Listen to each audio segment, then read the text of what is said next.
Bearded Ladies is a virtuosic, gender-bending cabaret group that pride themselves in being the smartest people in the room. We're an experimental cabaret company. We're based in Philadelphia. We take everything that's great about devised theater, so we work as an ensemble and create collaboratively.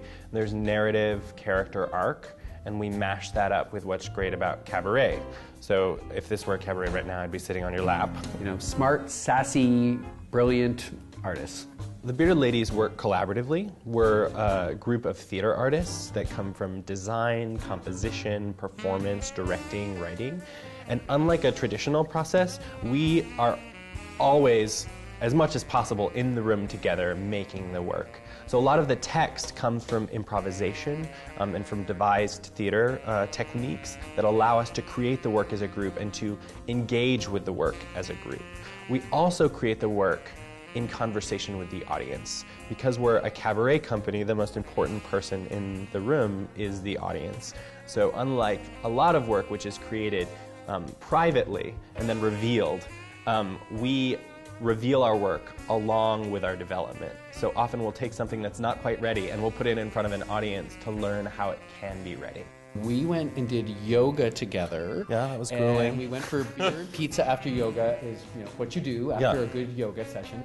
And John brought up Andy Warhol. And by the end of pizza and beer, we were going to do a project together.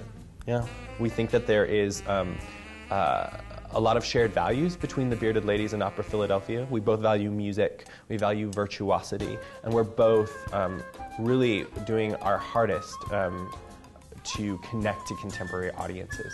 Doing things with such a vibrant cabaret group, I think is going to introduce cabaret goers to opera in this hybrid thing that we end up developing, which I don't know what it sounds like yet. Andy Warhol is a really important queer artist. I also think he's a cabaret artist of the visual realm. He's constantly appropriating popular culture, making it his own, reframing it. He's also a perfect candidate for a hybrid cabaret opera because he's constantly negotiating the high art and the low art realm, taking things from the popular sphere and bringing them into the museum and saying that they're art. So that dialogue that Opera Philadelphia is having with the Bearded Ladies, a small, scrappy theater artist collective, that dialogue between a larger institution and this smaller company is actually a dialogue that Andy Warhol is having in his work. We went out to the museum in Pittsburgh. We did a road trip, a Bearded Lady road trip. We've read a lot of books. The thing about Andy Warhol is that he's extremely prolific. And oddly enough, we're not interested in Andy Warhol as a man, we're interested in Andy Warhol the phenomenon.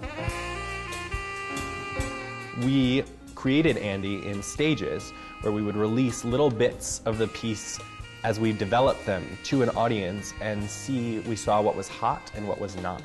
And that way, we were building it in conversation with our audience. And that's not just about getting feedback from the audience, it's actually that weird chemical reaction that happens when you bring something fresh in front of an audience. You learn from their reaction to it. We started with pop-up operas around the city. We went into soup can aisles. We were at the art museum, outside the Wilma Theater. We were all dressed in soup cans. And then in the summer of 2014, we did a 2-week run at the Wilma Theater of what we had created to that point. It was about an hour and a half of material written by Heath Allen and the company.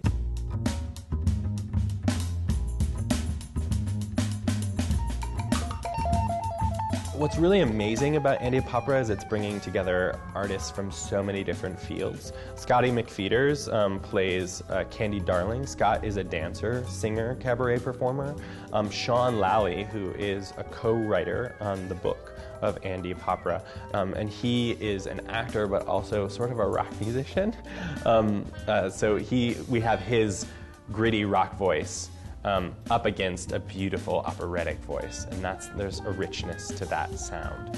We'll take the information from the summer run of the show, we're rewriting the piece, bringing on this amazing collaborative composer, Dan Visconti, and re-releasing the piece in its final stage, stage 3. Dan Visconti was at the top of our list. I think Dan's great because he's a collaborative artist by nature. He works collaboratively with virtuosic music groups. He also factors in sampling, which is something we wanted to do because we didn't want to rewrite what the Beards were doing, but sort of ingest it. Dan is working with us right now to through-write the piece and to give it the subtlety and the complexity that is necessary for it to be a cabaret opera hybrid. The intersection of that is where the excitement is for me. We don't even know what it's going to look or sound like yet, which is also part of the journey. It takes opera, theater, dance to really get into the questions that this Warhol project is raising about our relationships to image. It's not often that opera companies work with small devised theater companies, and we're guinea pigs. I think we're really good guinea pigs.